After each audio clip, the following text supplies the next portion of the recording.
Hello and welcome to the Introduction to the Time Phase Force Deployment Data Tpfdd lesson. This is basically a Tpfdd 101. It's for basic users that need that understanding so they're able to actually do their job and read, understand, and explain a Tpfdd. Today's objective is for you to comprehend the purpose and the components of a Tpfdd. We'll do that by looking at the definition. You have to understand what it is and know what it is before you can explain it. We'll look at the purpose of a Tpfdd, why we have it, why it's necessary for our operations and our daily operations. We'll look at the components. We'll start off with the basic components, and then we'll move into the major components listed in AFI 10401. After that, we'll look at the classification. How do we actually carry a Tpfdd from point A to point B throughout the base or to another location? We'll look at how you store a Tpfdd at the end of the day.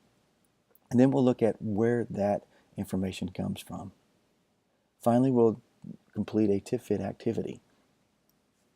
So let's begin. What's on the screen is the definition of a Tpfdd.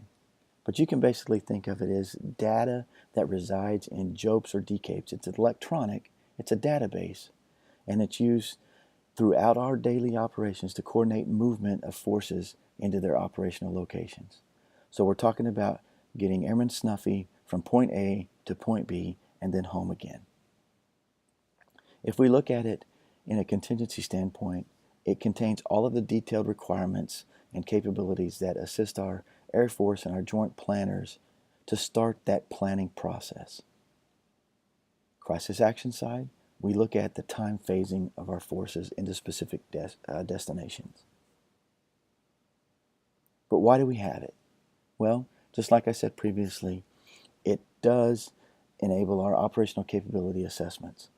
It allows the joint planners to actually start planning in an effort to project how our execution of our plan, our operations plan, is going to be accomplished. With that, it encompasses the timing.